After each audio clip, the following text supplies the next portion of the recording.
오늘 우리에게 주신 하나님의 말씀은 레위기서입니다. 레위기 15장 전체를 다룰 건데 그 중에서 1절부터 18절까지의 말씀, 레위기 15장 1절부터 18절까지의 말씀을 한번 한 목소리로 읽어보도록 하겠습니다. 제가 가지고 있는 성경책은 구약성경 168페이지가 되겠습니다. 레위기 15장 1절부터 18절의 말씀입니다. 우리 이제 찾으신 줄 알고 한 목소리로 한번 천천히 읽어보도록 하겠습니다.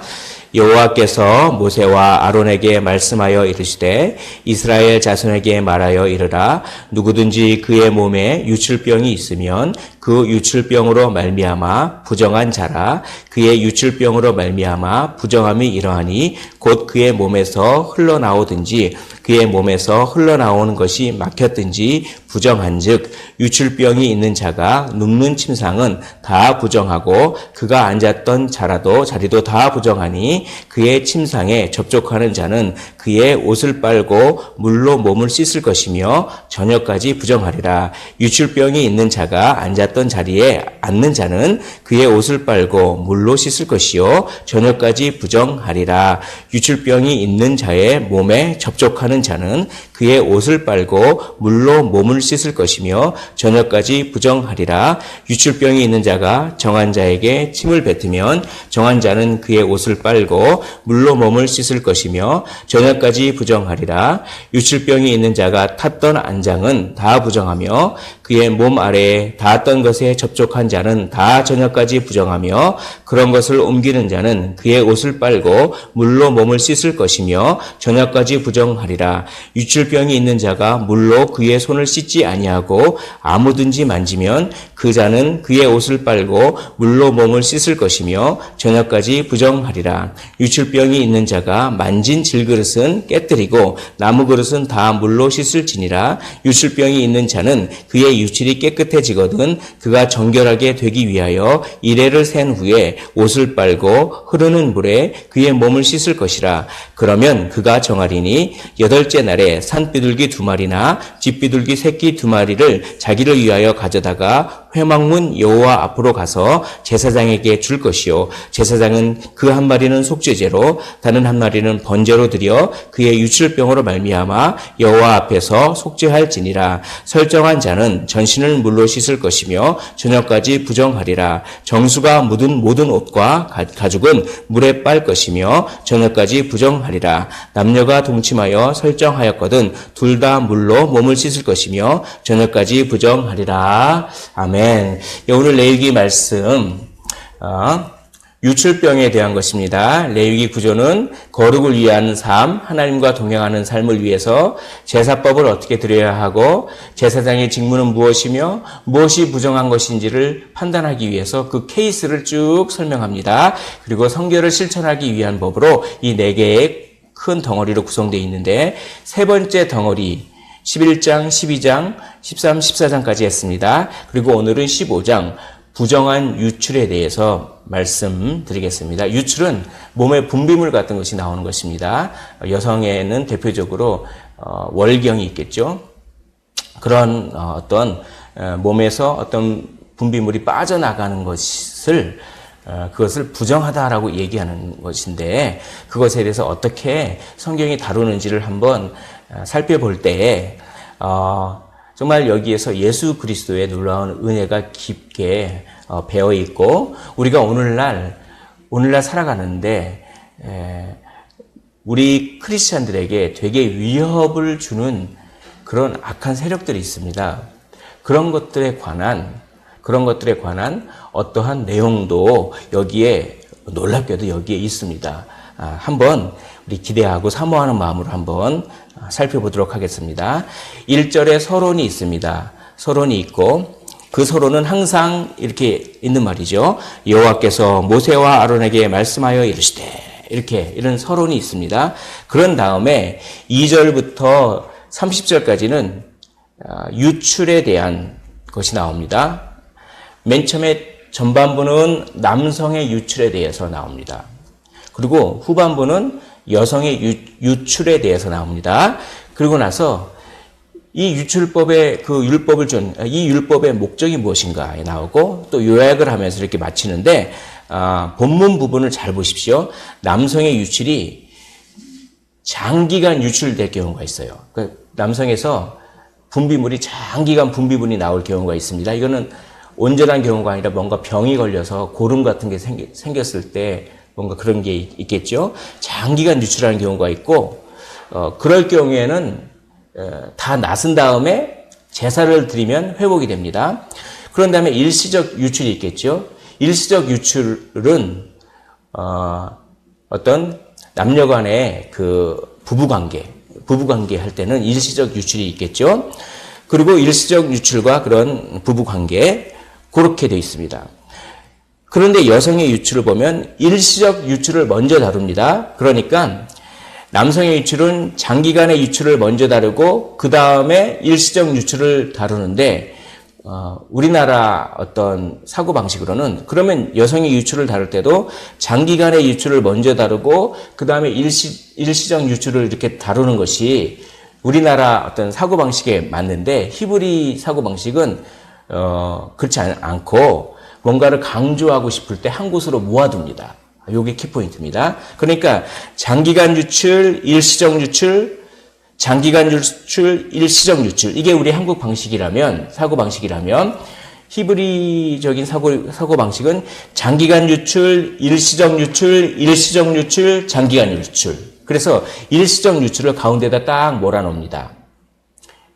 그 일시적 유출을, 이게 알맹이란 얘기죠, 일종의. 이게 알맹이고, 일시적 유출이 알맹이고, 껍데기가 뭡니까? 장기간 유출을 껍데기처럼 바깥에다 이렇게 딱 그렇게 배치한 이 구조를 이렇게 보시면 되겠습니다. 알맹이가 뭡니까? 일시적 유출인데, 특별히 18절이 가장 중심적인 어떤 그런 중반절 정도에 있는 그런 말씀이라고 여겨집니다. 일시적 유출과 성관계, 부부관계입니다.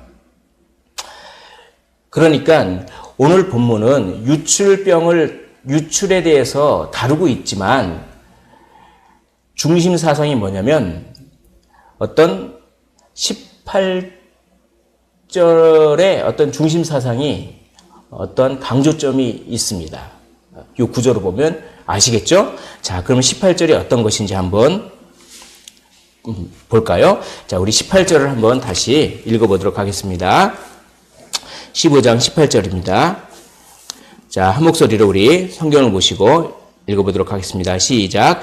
남녀가 동침하여 설정하였거든 둘 다 물로 몸을 씻을 것이며 저녁까지 부정하리라. 이렇게 되어 있습니다. 지금까지 말씀드린 것을 교차 대꾸법이라고 하는 그런 구조입니다. 이것은 뭘 강조하고 있냐면 남자와 여자가 하나로 연합한다라고 하는 사상 중요합니다. 남자와 여자가 하나로 연합한다라고 하는 사상을 강조하고 있습니다. 그러니까 이 기법은 두 성, 즉 남성과 여성을 가진 인간의 합일에 초점을 두고 있다. 조금 어려운 말이죠. 이걸 조금 쉽게 풀면 창세기 1장 27절에 하나님께서 이렇게 말씀하셨어요. 하나님이 자기 형상 곧 남자와 여자를 창조하셨다. 분명히 그렇죠? 그런 관념을 표현하고 있다. 그런 하나님께서 남자와 여자를 창조하셨다라고 하는 그런 것을 강조하고 있는 것입니다. 이 레위기법에서 이 유출을 다루면서 이게 아주 참 여기 깊은 어떤 통찰을 우리가 느낄 수가 있습니다. 이것을 오늘날에 한번 적용해 볼까요? 하나님은 남자를 지으셨죠. 그리고 하나님은 여자를 지으셨습니다. 그러면 하나님은 남자도 아니고 여자도 아닌 제3의 성을 지으셨습니까? 안 지으셨죠. 그런데 오늘날은 남자와 여자, 남성과 여성이라고 하는 것을 누가 정의하느냐? 특히 유럽 같은데, 카나다 같은데. 그래가지고 나는 남성도 아니고 여성도 아니고 나는 제3의 성이다. 이렇게 얘기합니다. 그래서 소수자를 조금 그렇게 이렇게 차별하지 말라. 이런 차별금지법이 통과되면 어떻게 되냐면 이런 현상이 벌어집니다. 어떤 상당히 예쁜 그런 여인이 있어가지고 참 예뻐서 그렇게 좋은 뜻으로 인사하죠. 좋은 날씨입니다. 참 아름답네요. 이렇게 얘기했습니다. 그러면 그 여자가 제가 왜 아름답습니까? 저는 여성이 아닙니다. 저는 제 정체성을 제3의 성, 남성도 아니고 여성이 아닌 제3의 성으로 생각하고 있는데 왜 나한테 아름답다고 얘기합니까? 라고 하면서 법에다 신고하면 걸립니다. 차별했다고. 이게 너무 무시무시한 겁니다. 이 법을 우리나라도 통과시키려고 막 그런 노력들이 있지 않습니까? 그러나 분명히 하나님은 남자를 지으셨고 또 누굴 지으셨습니까? 여자를 지으셨습니다. 분명히 남성과 여성을 구별되지만 그 구별된 남성이 한 몸을 이루는 하나의 가정을 이루는 그런 것입니다. 만약에 이런 차별금지법이 통과돼서 제3의 성을 인정하고 막 그렇게 시작하면 도대체 우리의 민법은 다 뜯어 고쳐야 되는 것이죠. 유사는 누가 봤습니까? 지금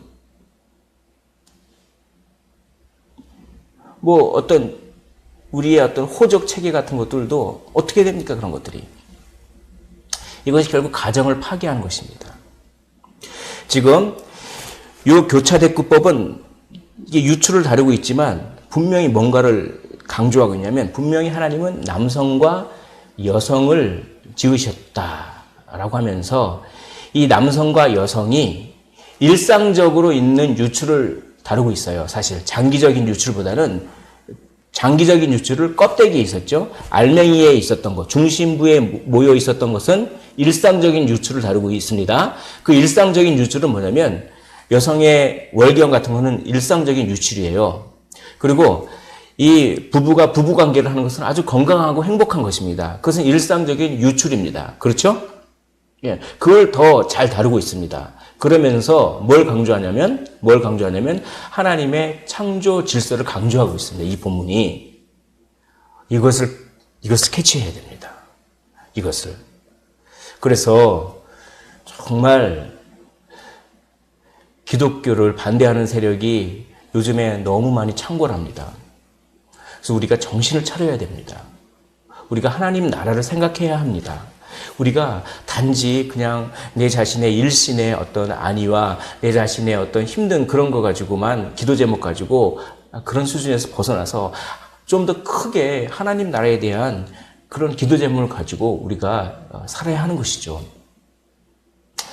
성경 레위기가 바로 이것을 이야기하고 있습니다. 제가 이것을 강조하고 싶습니다. 물론 고든 외남에 이런 강조점이 있는 것을 인용하면서 제 생각이 아닙니다. 유명한 구약학자의 그 말을 인용하면서 제가 적용해 보고 싶어서 말씀을 드립니다. 자, 그러면 이제 내용을 아주 짤막하게 보겠습니다. 남성은 어떻게 유출할 수가 있느냐? 남성의 유출은 장기적인 유출도 있고 일시적인 유출. 일시적인 유출은 정상적인 어떤 부부관계에서 나오는 그런 유출이나 혹은 기타 사춘기 시절에 어떤 나올 수 있는 그런 유출이 있습니다. 그리고 일상적인 유출이 있죠. 그러니까 장기적인 유출과 일상적인 유출. 먼저 장기적인 유출이라고 하는 것은 이게 어떤 건지 안 나와 있습니다. 성경에는. 어떤 건지 성경에는 안 나와 있는데 학자들이 대부분의 그 주석가들이 임질이라고 하는 병으로 추정하고 있습니다. 임질은 뭐냐면 소변에 고름이 막 생기고 일종의 어떤 남성의 성병 같은 것입니다. 이런 것들이 걸렸을 때는 어떡합니까? 그걸 부정하다 하는 거죠. 그걸 부정하다라고 하면서 회복될 때까지는 계속 부정한 상태로 있는 것입니다. 그리고 만약에 회복이 됐습니다. 그러면 회복된 후부터 일주일 동안 기다려야 됩니다. 또 기다리면서 씻고 다 되면은 그 제사를 드립니다. 비둘기로. 비둘기 2마리를, 산비둘기나 혹은 집비둘기 새끼 2마리를 가지고, 왜 2마리냐면 한 마리는 속죄제를 드리고 한 마리는 번제를 드립니다. 왜 속죄제를 드립니까? 내가 속죄제를 드려야 내 부정 때문에 하나님의 성막이 오염되지 않죠. 하나님의 성막이 오염되면 하나님의 임재가 떠나버립니다. 하나님의 임재가 떠나버리면 어떡합니까? 이건 안 되죠. 그러니까 먼저 이 하나님이 계신 곳을 속죄하는 것입니다. 그런 다음에 번제는 뭡니까? 다시 하나님과의 정상적인 관계 회복이 되었다, 이런 뜻입니다. 번제가 그런 뜻이죠. 그리고 내가 하나님께 또 헌신합니다, 이런 뜻이죠. 제가 이스라엘 백성으로서 하나님께 헌신합니다, 이런 뜻입니다. 즉 유출병에 걸렸을 때는 어떻게 보면 부정하기 때문에 하나님께 예배를 못 드리는 그런 관계입니다. 하나님과 단절된 관계이기 때문에 속죄제를 드려야 되고 번제를 드려서 내가 하나님의 온전한 백성의 멤버, 일환으로 다시 편입해 들어갑니다, 이런 뜻입니다. 이것이 번제의 어떤 의미입니다. 자, 그래서 15장 13절에 보면 이렇게 되어 있습니다.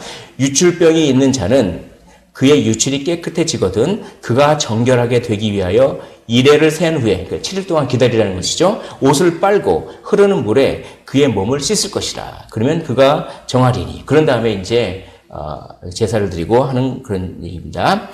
일시적 유출은 부부관계 혹은 기타의 어떠한 케이스가 자세히는 나오지 않지만 우리 그 사춘기 남자 아이들이 이렇게 어떤 이런 것들을 할 수 있고 또 다른 요인으로서 이렇게 분비물이 나옵니다.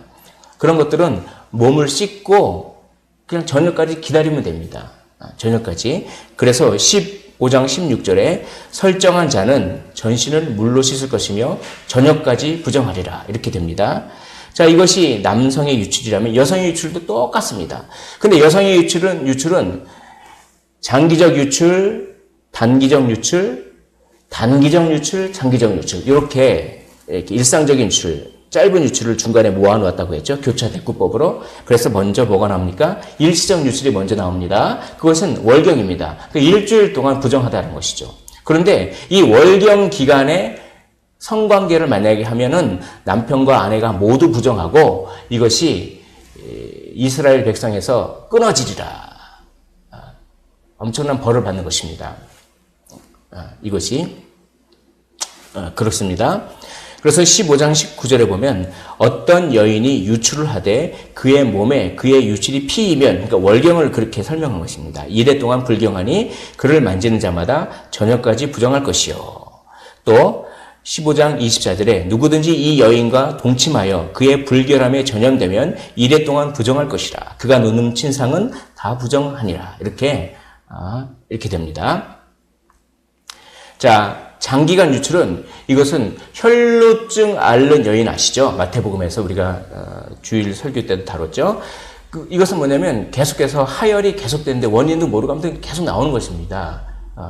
그럴 때는 크게 그 혈액이 멈출 때까지는 계속 부정한 상태로 있어요. 그게 1년이 됐든 2년이 됐든. 그러니까 이게 참 힘든 거죠. 근데 아무튼 유출이 지속되는 동안에는 부정합니다. 그러나 깨끗해지면 똑같이 7일 동안 기다리고 씻고 제사 드리면 됩니다.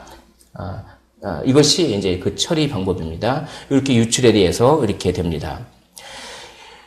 제가 말씀드리고 싶은 것은 이 유출이 어떻게 보면 굉장히 일상적인 것임에도 불구하고 굉장히 강한 전염성이 있다라고 성경은 인식하고 있습니다. 이것이 하나의 포인트가 됩니다. 이것이 좀 중요한 포인트가 되겠습니다.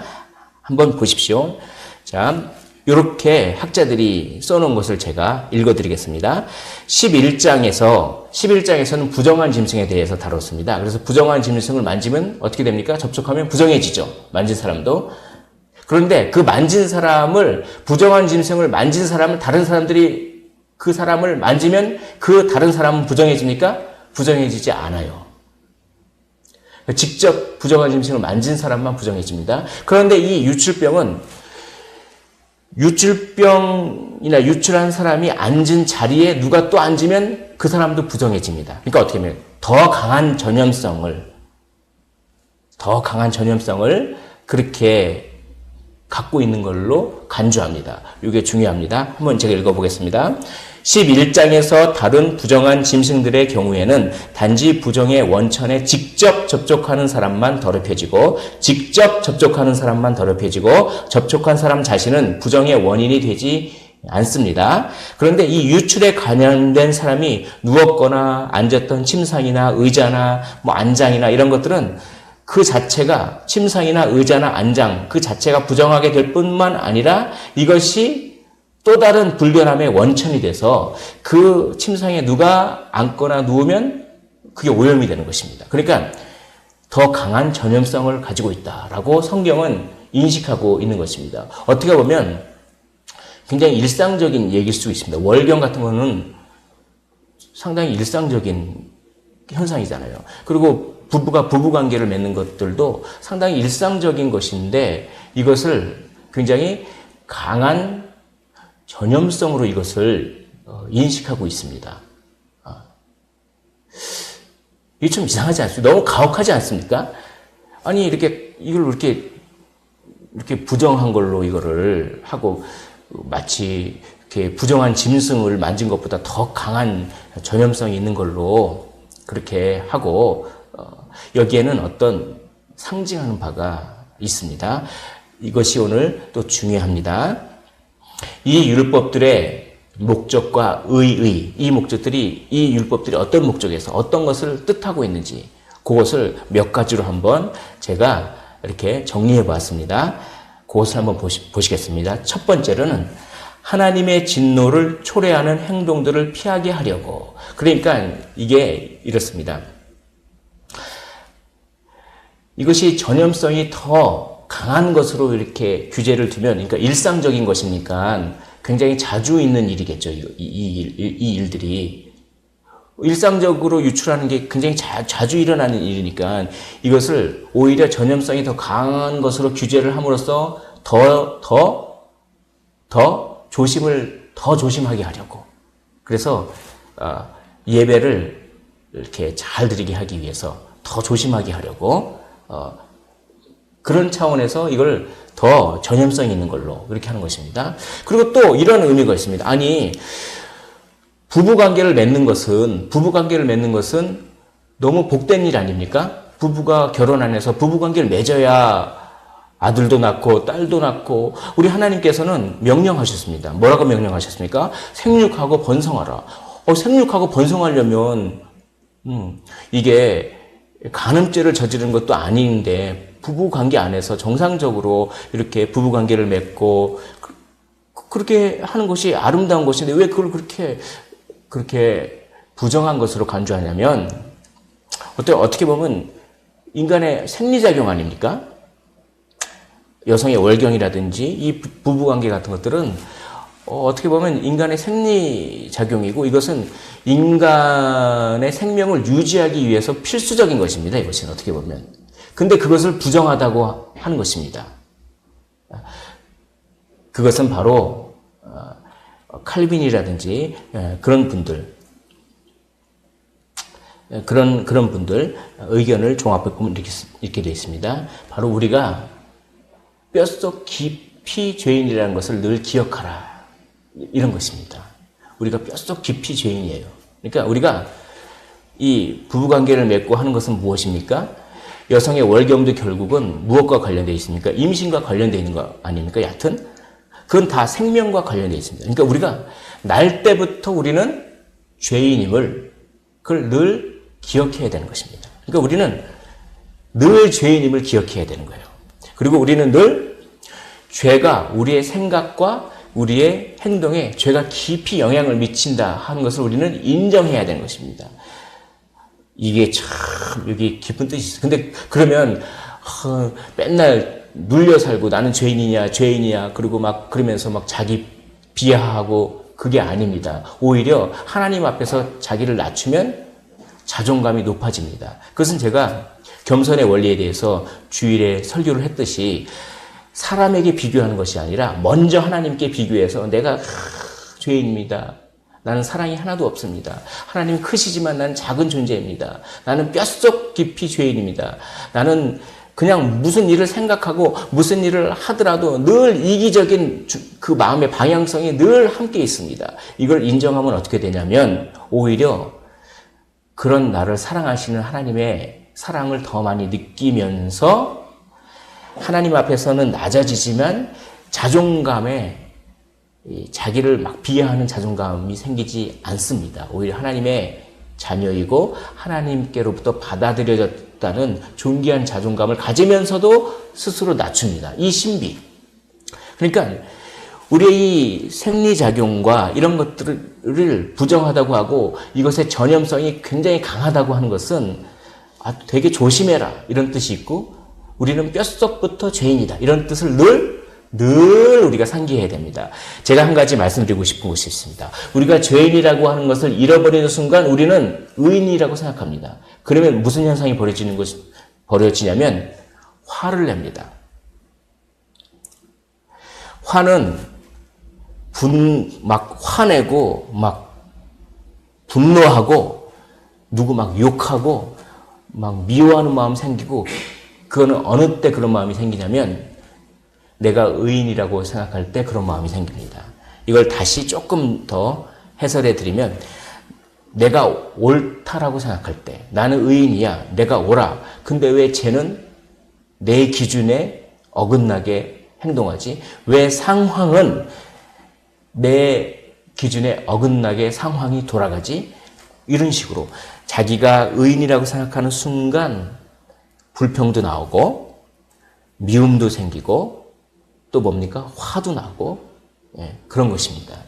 그런데 자기가 늘 하나님 앞에서 죄인이라고 생각하면 모든 상황과 모든 인간관계와 모든 상황과 모든 인간관계와 이런 것들 속에서 이것이 하나님의 주권임을 인정하게 되고 그러면 어떡합니까? 그 상황 속에서 내가 해야 할 바를 최선을 다해서 그냥 합니다. 이것이 자유를 줍니다. 이것이 진정한 자유를 줍니다. 이게 너무 중요해서 시간을 할애해서 말씀드립니다. 우리가 의인일 때는 오히려 죄를 집니다. 그러나 우리 스스로 죄인임을 늘 고백하면 하나님이 우리를 의롭다고 이렇게 그렇게 해주시는 것이죠. 그런 원리가 있는 것입니다. 그런 차원에서 어느 분이 이렇게 비유를 하셨는데 소돔과 고모라는 의인들이 모여있는 곳일까요? 아니면 죄인들이 모여있는 곳일까요?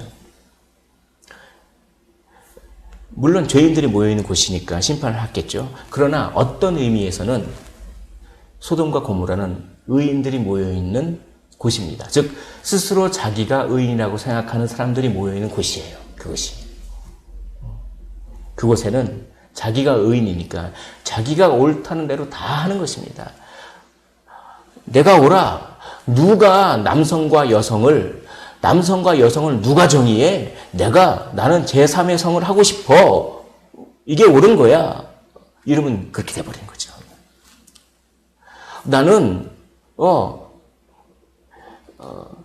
이성뿐만 아니라 동성에 대한 호감도 있어. 누가 그걸 터치하냐 말이지. 내가 그걸 하는 것이 옳은 거야. 뭐 이런 것입니다, 이게. 그러나 이 생리작용 속에 우리가 뼛속 깊이 죄인이고 우리가 하는 생각들은 다 죄로 영향을 받는다. 이걸 기억하십시오. 이게 중요한 원리입니다. 이게. 자, 세 번째. 이스라엘의 지위와 거룩과 도덕을 보호하기 위해서, 가정을 보호하기 위해서. 이건 뭐냐면, 이게 이스라엘 주변의 민족도 있지 않습니까? 이 레위기는 시내산에서 쓴 거잖아요.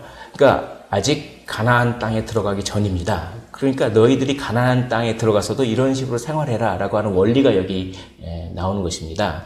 그런데 이렇게 다른 가나안과 그 주변 사람들은 성적으로 너무 문란했습니다. 너무 성적으로 문란했어요. 너무 성적으로 문란했기 때문에 그냥 입에 담기도 어려울 만큼 성적으로 문란하고 그렇게 자유를 그렇게 추구하고 그랬습니다. 그런 것으로부터 보호하려면 어떻게 됩니까?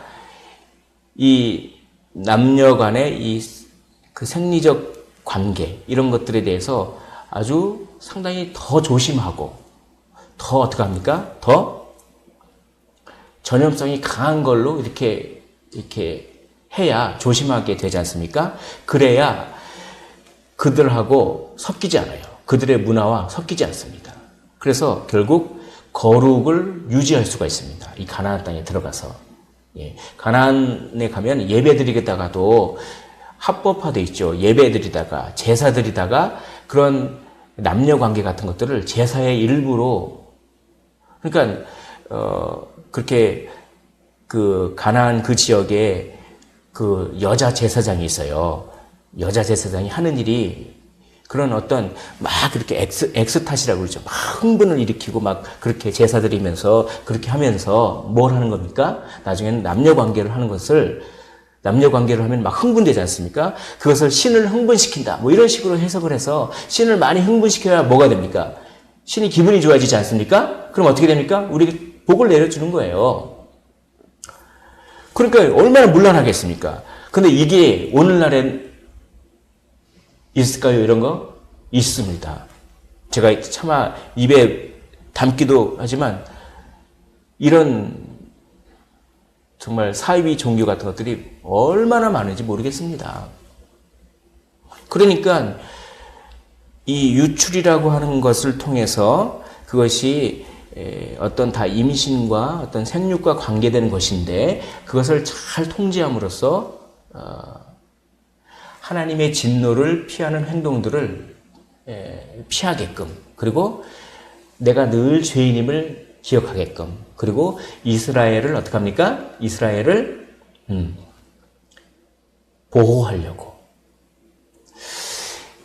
어떤 이 이스라엘 젊은이가 있습니다. 젊은 남성이 있습니다. 젊은 남성이 있는데 이게 이렇게 되면 상당히 보호를 받을 수 있어요. 왜냐하면 어떤 여성이 지금 월경 중인지 아닌지 모르지 않습니까? 그러니까 함부로 접촉을 하지 않으려고 하겠죠. 그렇죠? 함부로 만약에 접촉하면 어떻게 합니까? 자기도 오염되고, 자기가 접촉하는 다른 사람도 오염되고, 그 사람과 접촉되는 다른 사람도 오염되고, 근데 그 사람들이 그런 상태에서 예배드리면 어떻게 됩니까? 예배드리면 그런 상태에서 제사도 안 드리고 그냥 예배드리면 하나님의 진노의 불이 떨어지지 않겠습니까? 나답과 아비후처럼. 물론 부지중에 했을 때는 몰랐지만 다시 알면 또 속죄제 드리고 막 그래야 되겠지만, 그러니까 이 젊은 남성은 항상 이것이 항상 머릿속에 각인되어 있습니다. 그러니까 어떻게 됩니까? 어떻게 됩니까? 함부로 성적인 범죄가 잘 안 일어나는 일종의 이게 방어막 역할을 하는 것입니다. 이것이 아주 놀라운 하나님의 지혜예요. 그러니까 왜 자꾸 이렇게 생리적인 현상 가지고 그걸 부정하다 그러고 왜 자꾸 억압하지? 아닙니다. 이것이 오히려 창조 질서를 보호하고 거룩을 보호하고 결국 가정도 보호합니다.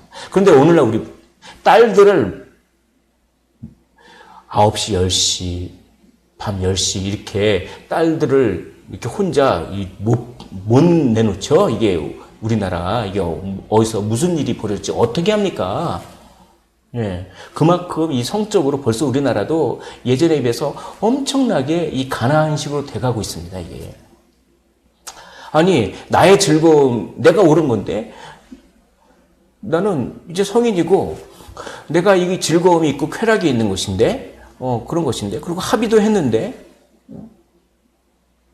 뭐 결혼 그런 거에 그런 걸 받아, 제약을 받아, 뭐 그런 식으로 하면서 내 쾌락이, 그것이 나의 선이고 나의 의, 나의 올바름인데 누가 그거를 터치해? 뭐 이런 것들이 오늘 이 유출법을 여기에 이게 다 들어 있습니다. 이 법에는 도덕 원리가 들어있어요. 이게 되게 중요합니다. 더글라스라고 하시는 학자가 한 말을 제가 읽어보겠습니다. 부정에 대한 규례, 오늘 이렇게 했던 부정에 대한 규례가 도덕 원리들을 반영한다. 이게 어려운 말입니다. 이걸 제가 말씀드릴게요. 법이 있는데 사람들끼리 정하는 것입니다. 이제 맨날 며칠부로 이렇게 하는 것이 옳습니다. 라고 사람들이 정하면 그게 온전한 법이 아니라는 것입니다. 법 안에는 항상 도덕이 들어있어야 돼요. 도덕이. 근데 도덕은 어디서 옵니까? 도덕은 결국 하나님으로부터 올 수밖에 없습니다. 그런데 오늘날 이 도덕을, 법에 도덕을 싹 빼버리고 인간이 합의해서 오케이 하면 그것이 선이다라고 하면서 법을 만들려고 하는 그런 세력들이 있습니다. 사실 그 세력들은 다 기독교를 핍박하는 세력들이에요. 그 세력들이 만드는 것이 바로 그런 거예요. 차별금지법, 소수성애 뭐 그런 거. 도덕이 법에 개입하면 그런 법은 만들 수가 없죠. 도덕이라고 하는 그 원리가 법에 개입을 하면 그런 법은 만들 수가 없습니다. 근데 도덕을 싹 빼놓고 그냥 인간의 합의하에서 법을 만들면 얼마든지 그런 법을 만들 수가 있는 것이죠. 그러나 오늘 이것을 통해서 성경은 무엇을 얘기합니까? 법에는 반드시 하나님의 도덕이 들어가야 하는 것을 얘기하고 있습니다. 이게 어려운 것이지만 이걸 제가 말씀드리고 싶습니다. 이것을 가지고 우리가 분별해야 돼요. 이 세대를. 정말 어떻게 될지 모릅니다. 이것을 분별하고 적절하게 대항하지 않으면 교회가 많이 무너집니다. 오늘 이런 것들을 유출이라고 하는 것 중에서 이런 것들이 다 이렇게 녹아 있습니다. 그래서 이거를 잘 기억하시면 좋겠습니다. 마지막으로 예수 그리스도께서 이 모든 것들을 다 이루셨습니다.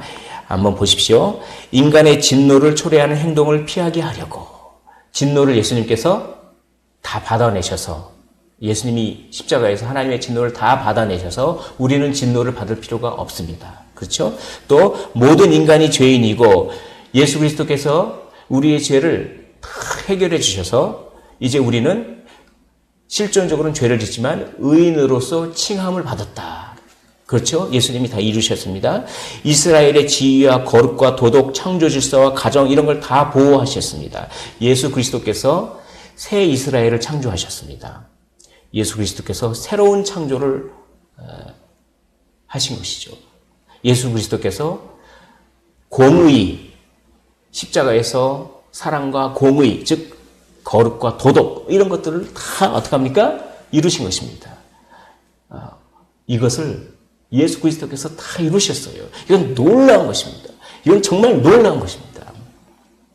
예수 그리스도의 이루심, 하나님의 진노를 받으시고 죄와 사망의 권세를 이기시고 공의와 도덕과 새 창조와 새 이스라엘을 세우셨습니다. 어떤 방법으로 했습니까? 자기 자신의 힘이 다 빠져나감으로써 혈루증 앓는 여자가 예수님의 옷자락을 만질 때 예수님께서 누가 나의 옷자락을 만들었냐? 나의 능력이 빠져나갔다라고 이렇게 말씀하시지 않았습니까? 예수 그리스도께서 이것을 어떻게 이루셨습니까? 자기의 능력을 다 빼심으로써 자기가 시체가 되시고 자기의 물과 피가 다 빠져나가심으로써 즉 자기 자신이 다 유출되심으로써 이루셨습니다. 이 놀라운 은혜. 그러므로 예수님만 바라보기를 원합니다. 예수님이 답입니다. 예수님만 바라보십시오. 우리를 바라보는 순간 우리가 의인이 됩니다. 그러면 우리가 의인이 될 때, 우리가 우리 자신을 의인이라고 생각할 때 화도 내고 미워하고 온갖 그 성적인 문란과 온갖 자유로운 것과 그 방종을 하게 되지만 우리가 예수님을 바라보면 우리 자존감은 존귀한 자존감이지만 동시에 우리가 죄인임을 고백하면서 낮아지는 이 신비스러운 위치를 우리가 경험하게 되고 그럴 때 우리의 열매는 사랑과 희락과 그 화평과 오래 참음과 온유와 충성과 절제 이런 열매를 맺게 되는 것입니다. 말씀 정리할게요. 예수님께서 다 이루셨습니다. 예수님만 바라보십시오. 예수님이 어떻게 이루셨습니까? 물과 피를 유출시키심으로써. 그러므로 우리도 우리 자신을 모두 유출시키기를 원합니다. 우리의 힘과 우리의 정성과 우리의 마음을 다 쏟아내십시오. 그래서 우리 십자가를 지고 주님을 따르시기를 주님의 이름으로 축원을 드립니다. 너희는 이와 같이 이스라엘 자손이 그들의 부정에서 떠나게 하여 그들 가운데 있는 내 성막을 그들이 더럽히고 그들이 부정한 중에서 죽지 않도록 할지니라.